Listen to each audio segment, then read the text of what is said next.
DP plan मतलब development plan, जो कि मेरी नज़र में हर शहर की यह ज़रूरत होती है। और जिस प्रकार से यह हर शहर की ज़रूरत होती है, तो आज की डेट में उल्लासनगर के लिए भी डीपी प्लान, जो बहुत ही समय से रुका हुआ है,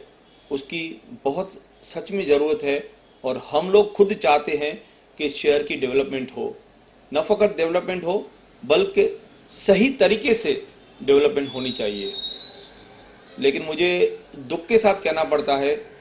कि यह जो डेवलपमेंट प्लान अभी हमारे सामने लाया गया है, उस डेवलपमेंट प्लान में के इम्प्लीमेंट करने से कितने लोग रास्तों पे आ जाएंगे, इसका अंदाज़ा लगाना ही मुश्किल है। हाल ही में मैंने हमारी सम्माननीय महापौर जी की स्टेटमेंट पढ़ी कि हम सब लोग मिलके इस पे बात करना चाहते हैं, बात करनी चाहिए। मुझे सच में अचरज लगा कि उस दिन, जिस दिन महासभा में यह डीपी प्लान पब्लिश किया जा रहा था और उसके बाद में इसके लिए एक कमेटी नियुक्त की जा रही थी, हम लोग जो विरोधी पक्ष में बैठे हुए हैं, चिल्ला चिल्ला के हमने महापौर से विनती की कि महापौर जी, आप इस पूरे शहर की महापौर हैं, तो आपका कर्तव्य बनता है कि इस कमेटी में खाली सत्ताधारी लोग न लेके आपको विरोधी पक्ष का भी आदमी लेना चाहिए, कोई नगर सेवक लेना चाहिए। जिस बात को इवन कमिश्नर साहब ने भी मान्य किया। लेकिन मुझे दुख के साथ कहना पड़ता है कि उस समय हमारी सम्मानीय महापौर जी बिल्कुल हमें सुन के भी न सुना करके उन्होंने एक मेजॉरिटी के हिसाब से, जबकि बड़े अचरज की बात है कि किसी भी शहर में, आप पूरे महाराष्ट्र में क्या पूरे इंडिया में, जो अभी कमेटी बैठी हुई है उनसे हमने विचार विमर्श किया, ऐसा कहीं भी नहीं होता है। यदि किसी शहर का डीपी प्लान बनता है तो उसमें, उस डीपी प्लान में सभी पक्ष,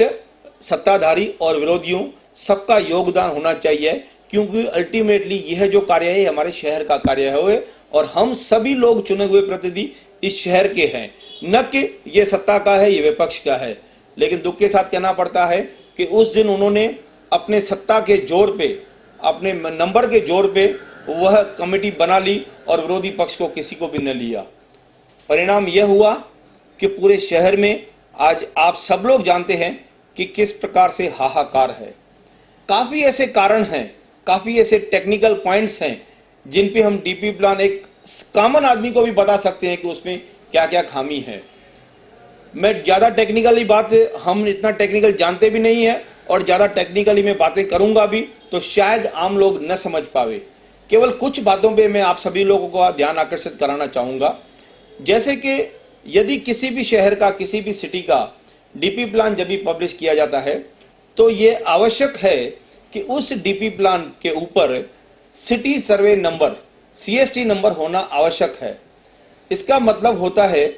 कि मैं किस जगह पे रहता हूं वह मुझे डीपी प्लान देख के जानकारी होनी चाहिए।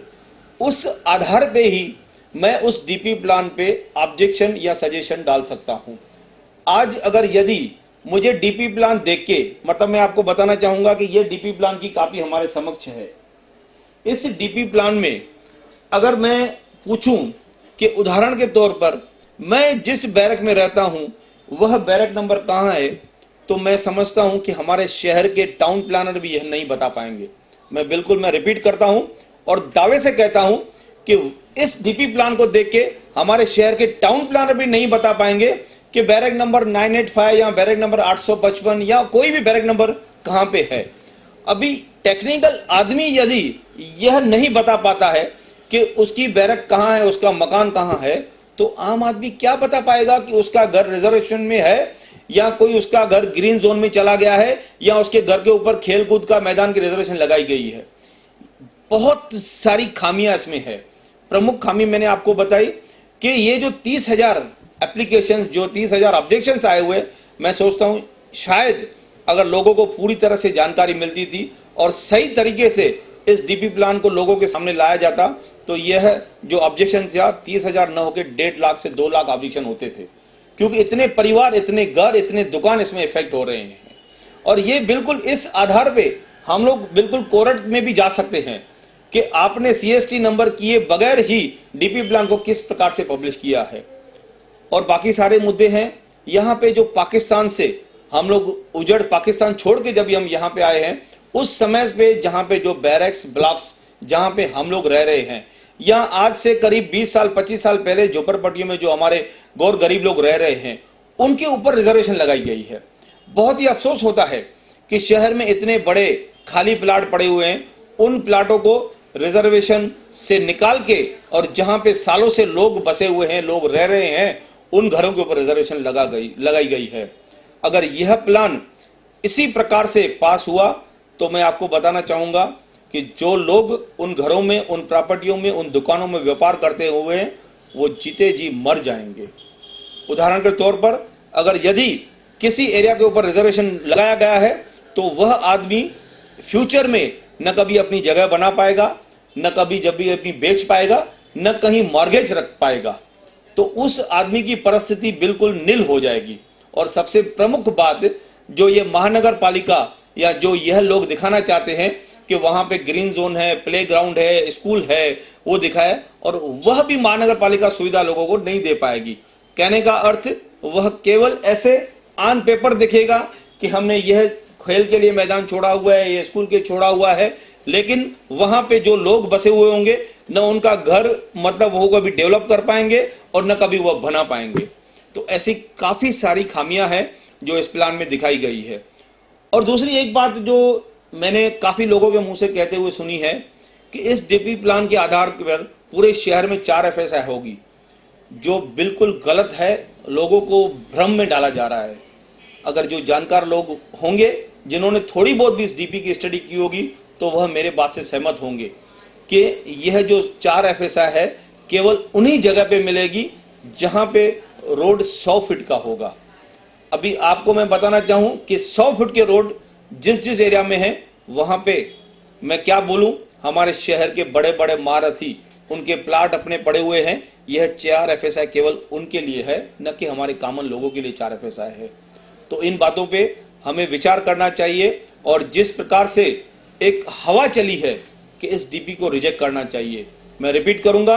कि डीपी प्लान हमारे शहर के लिए बहुत ही जरूरी है, और हम भी चाहते हैं इस शहर की डेवलपमेंट होनी चाहिए, लेकिन वह शहर की डेवलपमेंट लोगों के घर, लोगों के दुकान, लोगों का जो पूरी जीवन भर की कमाई है, उससे उजाड़ के अगर ऐसी कोई डेवलपमेंट शहर की कोई करना चाहता है तो वो हम कतई नहीं करने देंगे। तो मैं आप सभी शहरवासियों से अनुरोध करता हूं कि इस डीपी प्लान का जिस प्रकार से विरोध रहा है, तो आप भी अपने अपने चुने हुए नगर सेवक जो आपके एरिया के हैं, उनके पास जाइए और उनसे यह प्रश्न कीजिए कि आप जो यह डीपी प्लान आया है उसके बारे में आपका बोलना क्या है, क्योंकि यह चुने हुए प्रतिनिधियों का काम है कि इस डीपी प्लान का हमें विरोध करना चाहिए। अगर मेरे वार्ड में कुछ लोग इफेक्टेड हैं तो मेरा कर्तव्य, मेरी ड्यूटी है उन्हें आगाह करना और उन्हें सेव करना। तो मैं आपको यह रिक्वेस्ट करूंगा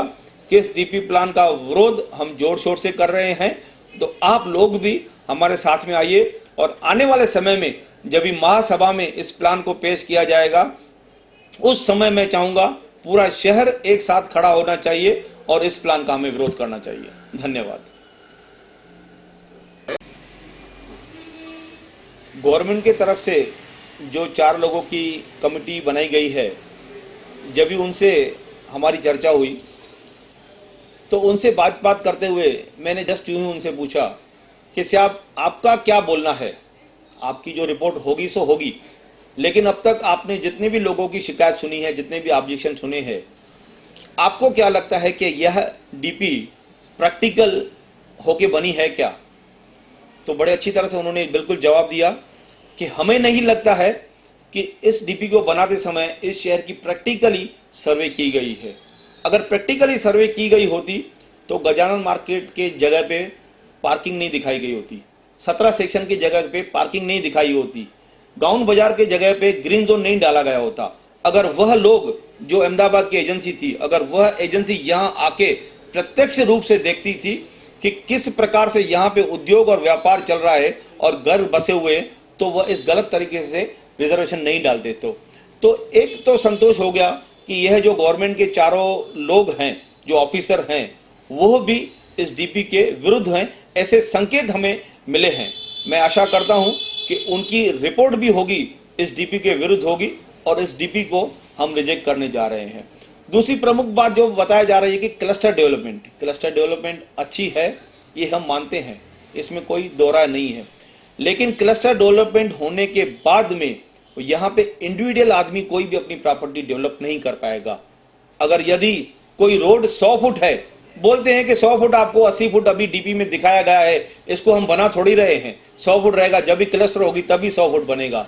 लेकिन मेरे भाई मैं आपको बताना चाहूंगा, यदि डीपी में 80 फुट रोड एक बार पास हो जाता है, भले वो रोड अभी 30 फुट ही है, लेकिन उस जगह पर इंडिविजुअल कोई दुकानदार या कोई बैरक वाला या कोई ब्लॉक वाला जब भी अपना प्लान पास करवाने के लिए जाएगा तो उसे बोला जाएगा कि 35 फुट आपका रोड है, लेकिन डीपी में आपकी जगह पे 80 फुट रोड दिखाया जाता है, तो आपका जो दुकान और मकान है 20-20, 25-25 फुट दोनों बाजू पीछे हटाना पड़ेगा, उसके बाद मार्जिन छोड़नी पड़ेगी और उसके बाद में आपका प्लान अप्रूव होगा। अगर यदि उस दुकान की या जो लेंथ होगी वही केवल 60 फीट होगी या 70 फीट होगी, तो वह आदमी कहां जाएगा, उसका कतई जिंदगी पर कोई प्लान पास नहीं होगा। तो यह बहुत सारी टेक्निकल पॉइंट्स हैं जिन पर हमें विचार करना चाहिए, और उन बातों पे विचार करके मैं यह फिर से मांग करूंगा कि इस डीपी प्लान को रद्द करके और नए सिर से 6 महीने के अंदर, 1 साल के अंदर